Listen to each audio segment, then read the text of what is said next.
Next up at UFC 307, we have the main event of the evening. We have Alex Pereira taking on Khalil Rountree in a very controversial fight.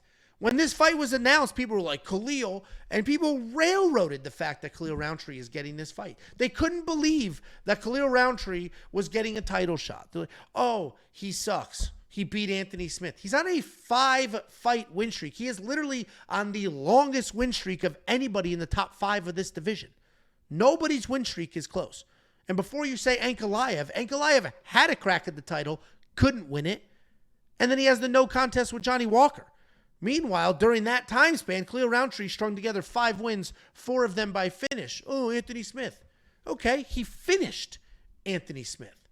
Roman Dolidze didn't finish Anthony Smith. John Jones didn't finish Anthony Smith. That whole rant is to say that I do think if you're looking at this division, Khalil Rountree is pretty deserving of this title shot. Or at least it's not crazy that he got it. Pretending that it's insane Khalil Rountree has his title shot makes no sense. But he's got Alex Pereira. Alex Pereira is only 11-2 in his MMA career, and we know all of his accomplishments. Former middleweight champion of the world. Loses because he's sucking too much weight. Left himself exposed. Ate a huge right hand from Izzy. Moves up to light heavyweight. He's been undefeated since then. This is his 4th fight this year. His 3rd title defense and his 4th fight in 2024. He is literally the 2nd most active fighter on the UFC roster. The 1st most active is Kevin Holland by a couple of days, something like that. He's taking on Khalil Rountree, 13-5 in his career. As I mentioned, 5-fight win streak. 4 of those are by stoppage. Alex Pereira, we all know, he has the death touch. He's probably the most powerful striker we've ever seen, regardless of division. He is just knocking people stone cold out of nowhere with what look like short hooks. He just knocked out Yuri Prochazka with a head kick, which we hadn't seen that wrinkle from him before. Alex Pereira is the most dangerous, scariest guy in the light heavyweight division. Former kickboxing world champion, came to MMA. Only has 1 single takedown. I'm going to flip this slide when it's Jakey Boy's turn. He has a 100% takedown accuracy. He attempted 1 takedown against Izzy, and he got it. He's fighting Khalil Rountree. Khalil Rountree is a very dangerous striker. And I said this. Jacob, you'll keep me honest. You like to do that. I said Khalil Rountree might be the most dangerous, not best, not most dangerous striker Alex has fought so far. Is that a crazy statement to make? What'd you say? Khalil Rountree is the most dangerous striker Alex has fought. Probably. Thank you. People were like, that's absurd. You ever hear of Yuri? It's like, yeah. I watched him get knocked out twice. I watched him get knocked out twice. Khalil Rountree is lightning fast. He hits insanely hard. He moved to Thailand, came back from Thailand, completely changed his whole style, and he's been doing really well since then. I don't think it's crazy if Khalil Rountree wins this fight, I will not be surprised. But I think Alex Pereira wins. I have to go. The death touch is that he's just so powerful. He's feeling himself. He's so good. He's active. And there's got to be something. And I don't know Khalil Rountree. I'm not inside his head. I don't know.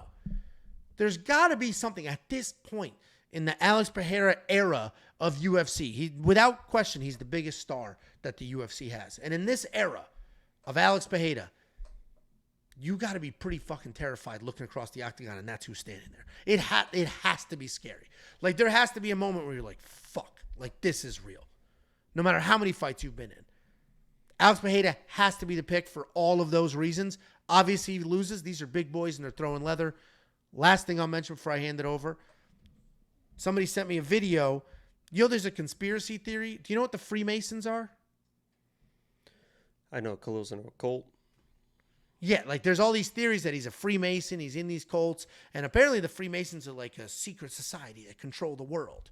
So this whole breakdown is about Khalil Rountree is one of them, and they're controlling the world, so it's all set up for Khalil to win.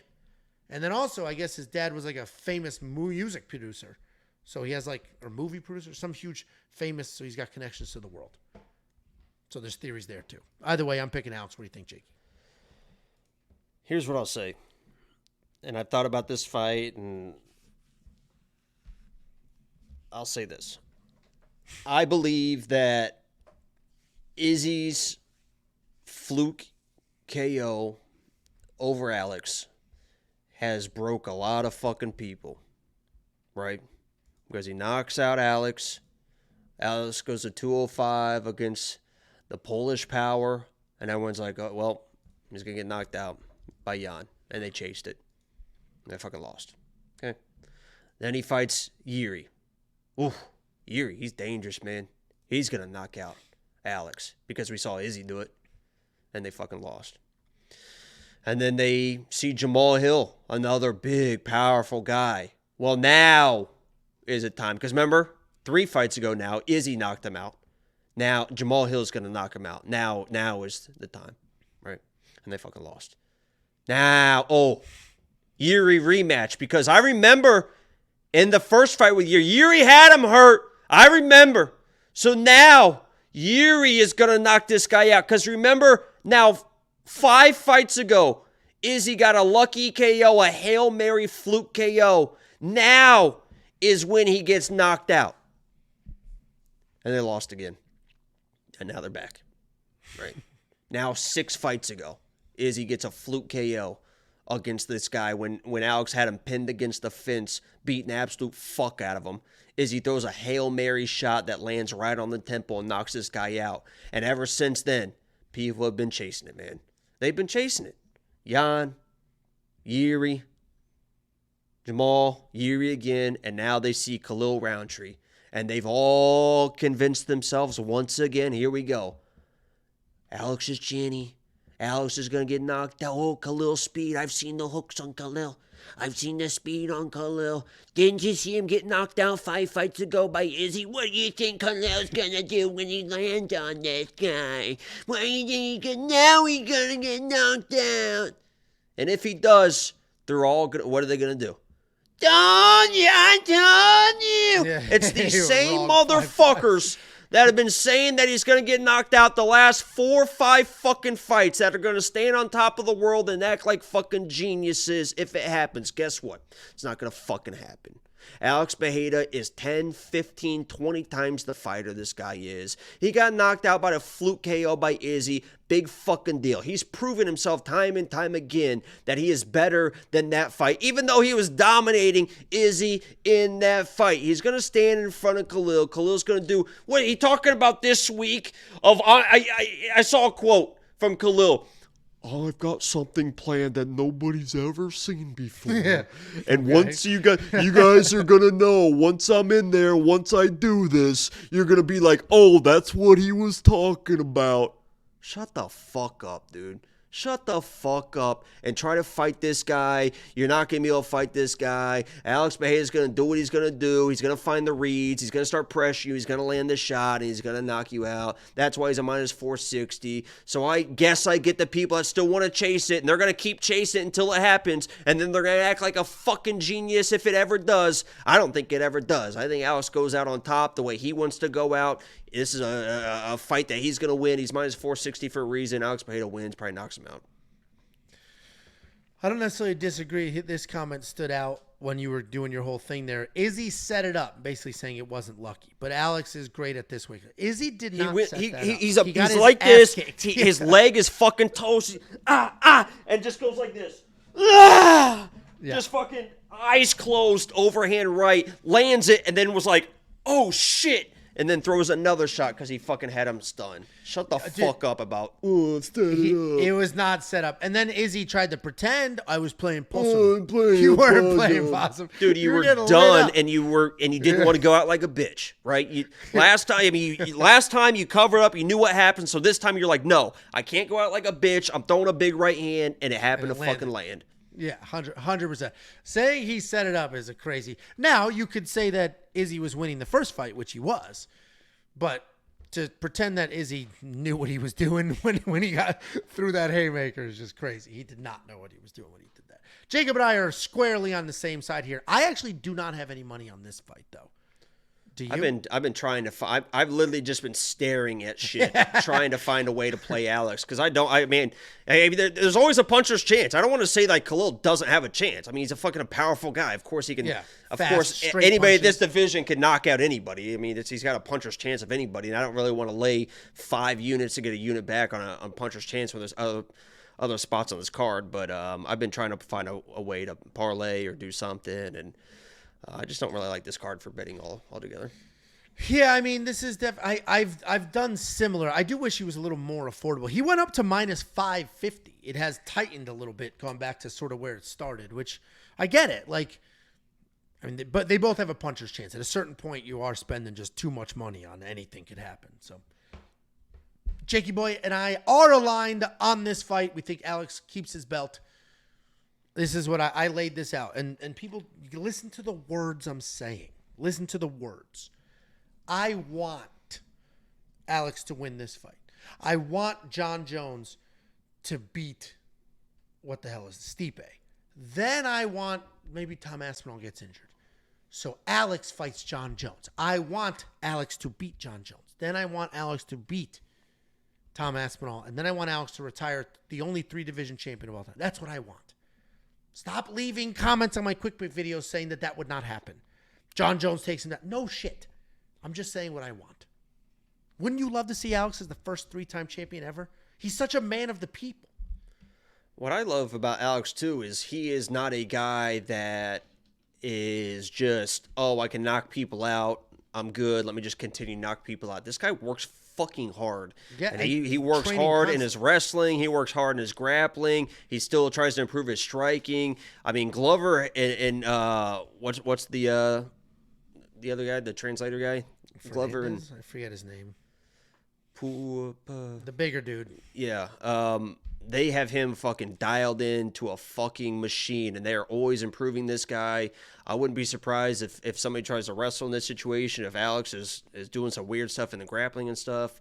He is not somebody that's just kind of sitting there and I'm the champion and nobody can touch me. He knows these guys are coming for him, and he's ready for them. What I love about him, too, is he's not young. He's 37.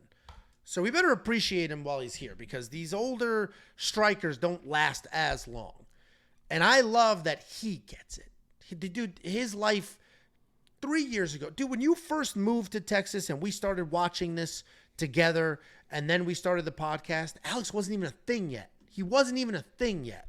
I got him as my lock of the week against Jan. He was a fucking underdog. It's crazy that Alex Pereira was my fucking lock of the week. Yeah. So, like, Alex Pereira wasn't even a thing just a few years ago. Wasn't even a thing. And now he's the biggest star the UFC has. He has more money than he could ever imagine.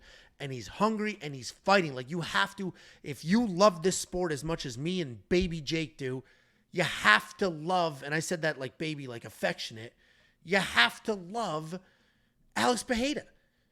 Because he's doing this for us. He's made his money. He could be done. But he's going to keep fighting. He's going to make as much as humanly possible, get it all in as quickly as he can. And in 2 years, I don't think Alex is fighting anymore. So we better appreciate it while we got him. And I'm looking forward to it. And I hope he goes down. He seems like one of the very few deserving people. Honestly, I hope he beats Khalil. I hope Ankalaev smokes Rakic. And I shut his ass up. And I hope that they do that, and everyone and Alex is a fucking dog again, because Ankalaev's gonna wrestle, and then Alex fucking sparks his ass too, because that's what everyone. They want to keep Ankalaev away from Alex. All this bullshit. I hope they match those two up, and Alex fucking sleeps him too. That would be, honestly, that might be better on the path to than the 3-division champ, because that's the one and only thing he would probably be a dog down Ankalaev. He 100% would be. Because people would just say the wrestling. Honestly, I would probably say the same, but still rooting for Alex. But I think I literally think that's why he has been thinking about that fight. That's why he's been leveling up the wrestling and the grappling, and Glover's in there and the black belt and this and stuff, because he knows that's like, that guy's coming. And you're not wrong. And Ankalaev might have been able to, the UFC might have been able to buy Alex enough time to withstand the grappling to that point. I mean, they bought him about 1.5 years now, and he can do a lot in 1.5 years. Yeah. Look what he did in the, dude, he's only been, hold on. I already closed it. He's 11-2. He's got 13 ever professional fights. That's over a couple of years. And the dude, what is funny is his only other loss, it was to Izzy. His other loss, that dude was supposed to fight in Contender Series a few weeks ago and quit, right? Just flat out was like, I can't do it. I'm too scared. Oh, is that That's the guy? the I don't guy. know. Yeah, that's the guy. Otani guy? Yeah. Either way, Jakey Boy and I are on the same side here. We're 2.5 hours into this stream. You could tell we absolutely love this sport. If you want to become a premium member, not only is it a phenomenal way to support us, but we quite literally spend a ton of time trying to make the best possible offering on the planet. You can unlock everything right now. WeWantPicks.com. Click Become a Member. It's $10. You're going to get 4 cards for that $10. It's $2.50 a card.